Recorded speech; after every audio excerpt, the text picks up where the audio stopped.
Montana, 1887. She said it on a cold Thursday morning in March, standing at the edge of the Callaway Creek trailhead with a lantern in one hand and a letter in the other, her breath making small clouds in the frozen air. She hadn't planned it. She hadn't composed it the night before, the way she sometimes composed difficult things in her head before sleep. It came out the way honest things sometimes do, before the careful part of a person can catch up and suggest a quieter approach.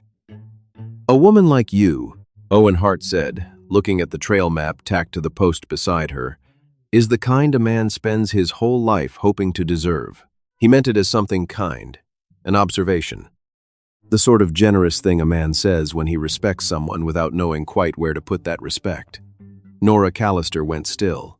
She looked at the letter in her hand.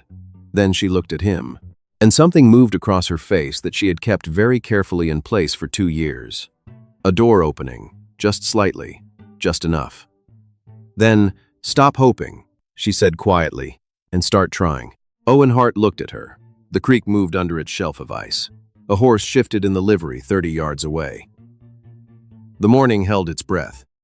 And Nora Callister turned and walked back toward the trading post, as though she had not just said the most direct thing she had ever said to another person in her life.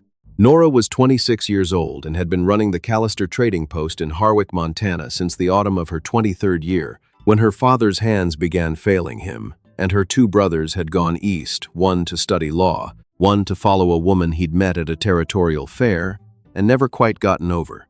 She had stayed, not because she had no choices, but because she looked at her choices honestly and understood that this one mattered most. The trading post sat at the crossroads of 2 freight routes on the northern edge of town. It was a practical building, not a beautiful one.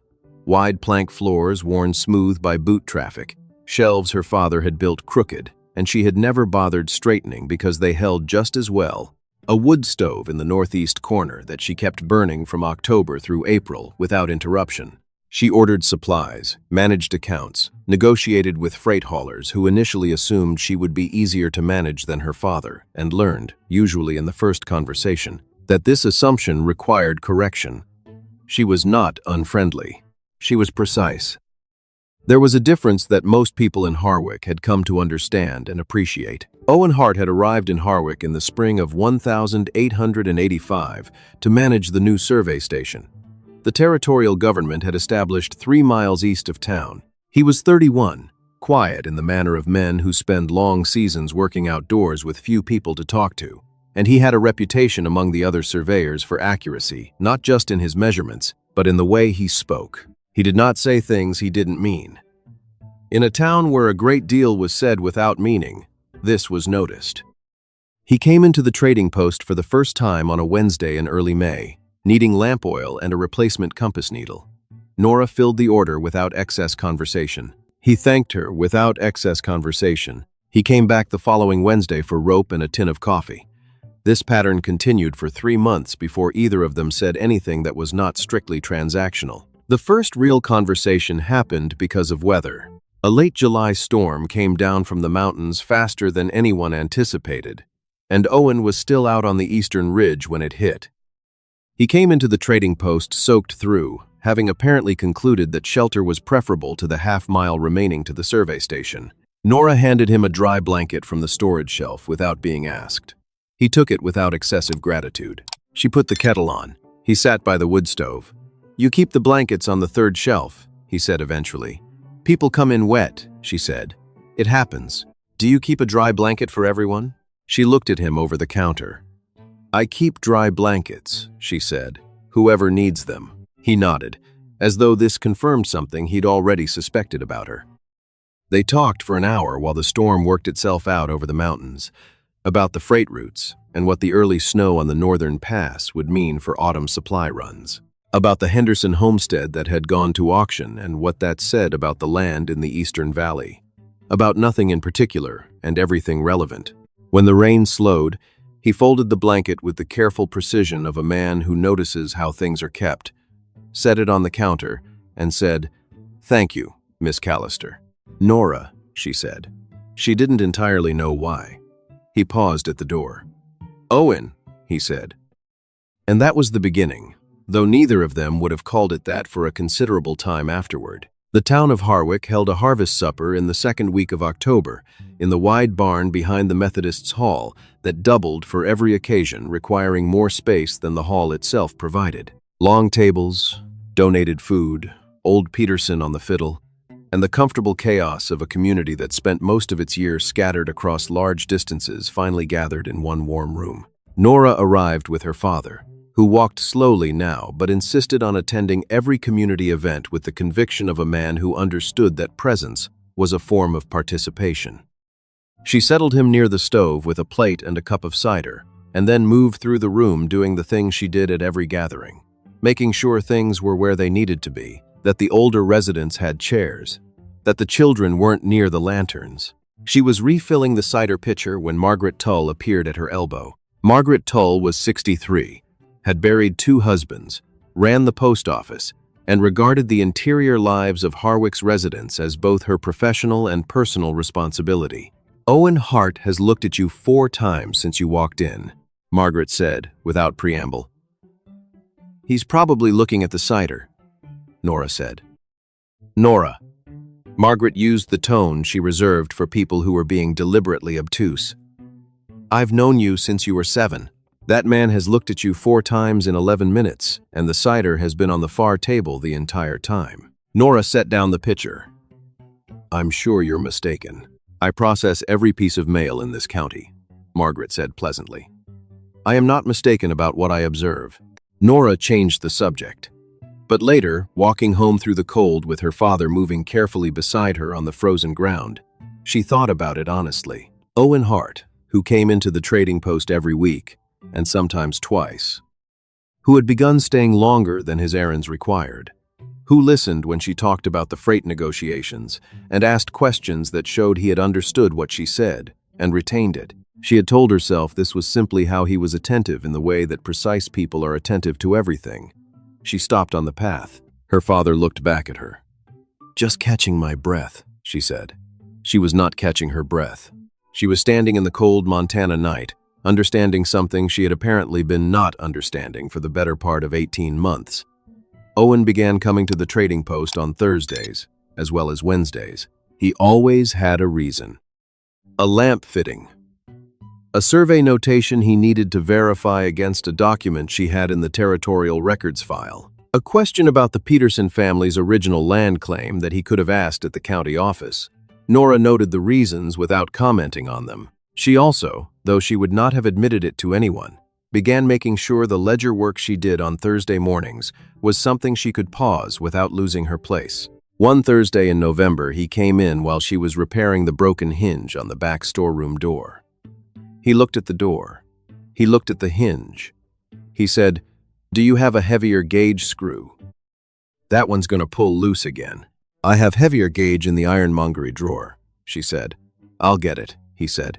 He knew which drawer the ironmongery was in.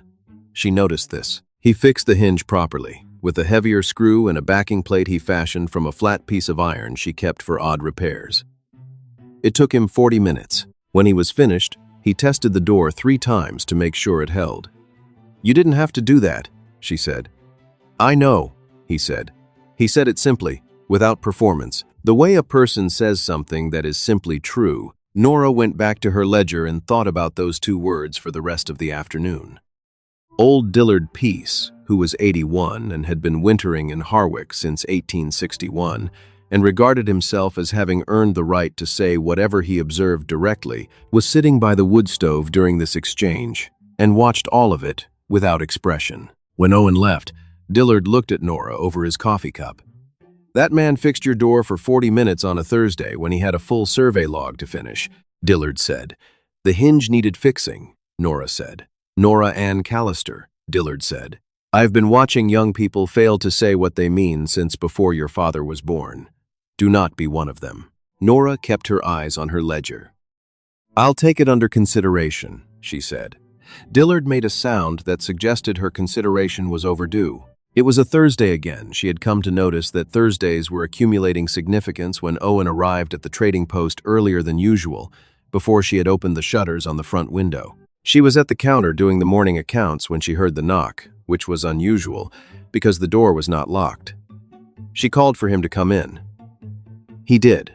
He was carrying a rolled survey map and what appeared to be a question he had been working on for some time. He set the map on the counter. "I need to verify the eastern boundary marker on the Callister land claim," he said. "The original charter's in the territorial file," she said, and went to get it. They stood at the counter going over the document together, the survey map between them, their heads at approximately the same level. Close enough that she was aware of him in the specific way you become aware of warmth when you've been standing in the cold for a long time. "Here," she said, pointing to the boundary notation. He leaned closer to read it. "That puts the eastern line 40 yards further than the current marker," he said. "My father always said the marker had been moved," she said. "After the thaw of '79. He was right." Owen straightened. He looked at the document, then at her. There was a pause of the particular kind that has weight in it. "Nora," he said. She looked up. He looked like a man who had been surveying the terrain of something and had finally decided to draw the line. "I come here twice a week," he said. "On occasions I come 3 times. The lamp oil I've purchased in the last 6 months could fuel a lighthouse. I'd like to stop pretending there's always a specific reason." Nora set down the territorial charter. "All right," she said carefully. "I would like to call on you," he said. "Properly, if you're willing." She looked at him for a long moment. He stood on the other side of the counter and did not look away. He had the patience of a man who spent his days measuring things accurately and had learned that rushing a measurement was how errors happened. "You should know," she said, "that I have been willing for considerably longer than you've been asking." Something moved across his face. Not quite surprise, more like a man who has found the correct answer to a calculation he'd been running and feels the specific relief of a number coming right. "How long?" he said. She allowed herself a small, dry smile. "Since the storm," she said. "The July one, when you folded the blanket." He looked at the counter. "That was 2 years ago." "Yes," she said. "It was." He was quiet for a moment. "I owe you an apology." "You owe me a proper call," she said. "Start there." He came that Sunday.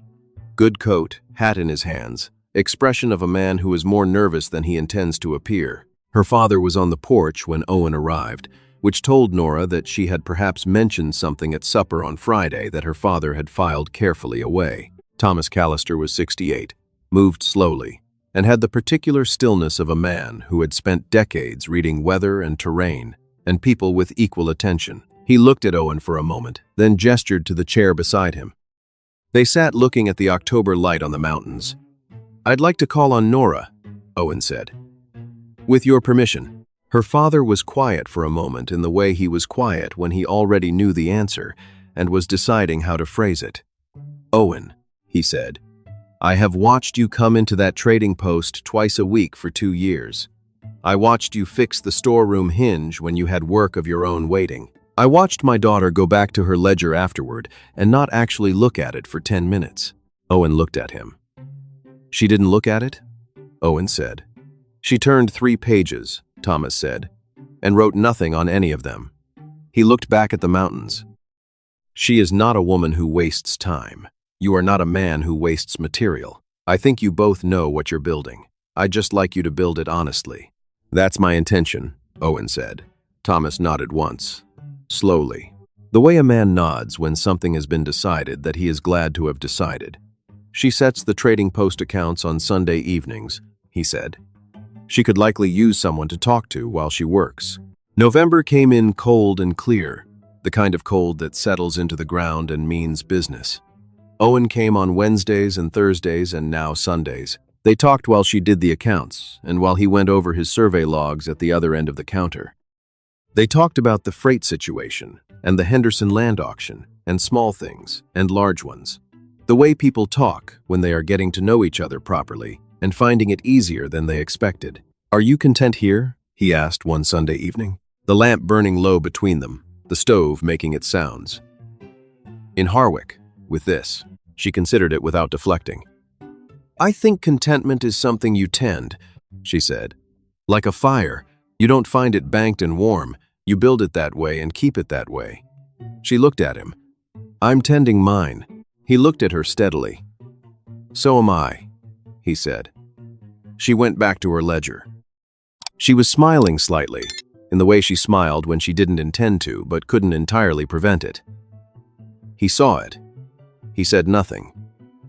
He filed it carefully and thought about it for several days. Then one evening in December, something happened that he would not tell her about until much later. He was crossing the main road toward the trading post on a Sunday evening, his survey satchel over one shoulder, the cold coming in hard from the north. He could see the lamplight in the trading post window from 30 yards away, yellow and steady against the dark. He stopped, not because something was wrong, because something was exactly right, in a way that struck him all at once with the full weight of it. He stood in the frozen road and understood what he was walking toward. Not just the warmth, not just the accounts and the conversation and Nora's dry humor appearing in the spaces between practical things, but the wanting, the real kind. The kind that had no comfortable distance to retreat to. He had built comfortable distances around the things he wanted for a long time, ever since his brother's death in the spring of '83 had taught him in the plainest possible way that the things you want most are exactly the things that cost most when they're gone. He stood in the road for a long time. The lamp in the window didn't move. Then he walked forward anyway, because the other option was walking back, and he was not willing to walk back. He knocked. She opened the door before he'd finished knocking, which suggested she had heard him coming across the frozen ground. "You're late," she said. "The coffee's been hot for 20 minutes. He stepped inside. He looked at her in the lamplight with her ledger open and her ink-stained fingers and her hair pinned back with 2 pencils she'd forgotten were there, and he thought, with full clarity, this is what I almost walked away from, and was not going to. He asked her in January, at the counter of the trading post. He had thought about the ridge above town, the one that looked west toward the Bitterroot Range. He had thought about the Sunday evening, the lamplight, but when the moment arrived, it arrived plainly, the way honest things do, and dressing it up felt like adding ornamentation to a structure that was already sound. She was reading through a freight invoice. He was on the other side of the counter. The stove was making its sounds. Old Dillard Pease was, inevitably, in his chair by the fire, apparently asleep, although Nora had reason to believe Dillard was never entirely asleep. "Nora," Owen said. She looked up. He was not a man who practiced speeches. He said what he meant in the order it was true. "I know I was slow," he said. "I spent a year coming in here twice a week telling myself I was being practical about it. I was not being practical. I was being careful in the way people are careful when they've been afraid to want something directly." He paused. "I'm not being careful anymore." She set down the invoice. "I want to marry you," he said. "If you'll have me. I want to build something with you, a home, a life, something that lasts because we made it well and keep making it well." He looked at her steadily. "I am asking you plainly, the way I should have asked you considerably earlier, to be my wife." Nora looked at him across the counter. Her expression was something he had not seen before, entirely open, no part of it held back, in the way she held things back as a general practice. Just the real thing, plainly visible. "Owen Hart," she said. "It is January. You have been coming into this trading post since May of 1885. I have been answering the question you just asked since the Thursday you fixed my storeroom hinge. Is that a yes?" "That is absolutely a yes," she said. "It has been a yes for a very long time." From the chair by the stove, without opening his eyes, Dillard Pease said, "Finally." They were married in April, when the ground thawed and the first green appeared on the hills above Harwick, and the light came back into the valley the way it does in Montana after a long winter all at once, and entirely convincing. Margaret Tull cried at the ceremony, the good kind, pressing her handkerchief to the corners of her eyes and looking satisfied in the way of people who have been correct about something for a long time and are glad to see it confirmed. Thomas Callister walked his daughter down the center of the Methodist hall with his back straight and his chin level and his eyes bright, and his voice was clear when he answered the Reverend's question, though he pressed Nora's hand once before he gave her over, firmly, the way you press the hand of someone you are trusting to someone you have decided deserves the trust. Owen said his vows, looking at Nora. They were for her specifically. She said hers the same way. 6 people used the word finally before the supper was over. That evening, in the room above the trading post where Nora had lived her whole adult life, she stood at the window while Owen built up the fire and looked at the dark shape of the mountains against the stars. She had looked at those mountains every night of her adult life. They looked, somehow, different now. Not smaller, more particular. More hers. "Owen," she said. He looked at her. "There's something I didn't tell you." He waited. "The east wall of the trading post," she said. "The storage room. 3 weeks ago, when you were up on the ridge doing the survey boundary work, I had a second window put in on the south side." She looked at him. "The morning light in there is terrible in winter. You complained about it in November when we were going through the territorial files. I didn't mention I'd done it because I wasn't sure how to explain it without explaining other things." He was quiet for a moment. "What other things?" he said. She turned from the window. "That I'd been thinking about you working in that room," she said. "In the mornings, before you were. And I wanted it to be better for you when you were." He looked at her for a long time. Outside, the Montana dark settled over Harwick the way it always had. Enormous and indifferent and full of stars. The stove ticked. The mountains held their positions. "Nora," he said. "Yes?" "I came into this trading post for a year before I had the courage to fix your hinge." "I know," she said. "You put in a window. It needed better light." He crossed the room and took her hands, both of them, in the way you take hold of something you are not planning to put down. "We're going to be all right," he said. "You know that." "I've known that," she said, "for considerably longer than you have." The years that followed were built from ordinary seasons and honest work. Owen was appointed the regional survey chief in the autumn of their second year, which meant he was home more and traveling less, and he made sure the new office he established was in a building 2 doors from the trading post. People in Harwick noticed this without remarking on it, which was the Harwick way of approving of something. Nora expanded the trading post in their 3rd year, a dry goods section. Her father had always thought impossible, and that she made work through a freight partnership. She negotiated herself over 3 weeks of correspondence, with a Doctively DV, Helena supplier who had initially not taken her inquiry seriously. He took it seriously afterward. Word traveled, as word does in small territories. Their son was born in the spring of the 4th year. They named him Thomas for her father, who arrived to meet his grandson and wept without apology, holding the boy with the careful gravity of a man who knows what he is holding. Their daughter came 2 years later, Eleanor, small and determined, and apparently in possession of opinions from the first hours of her life, which both her parents recognized as familiar. On a Thursday evening, in the autumn of their 6th year, Nora was doing the accounts at the trading post counter.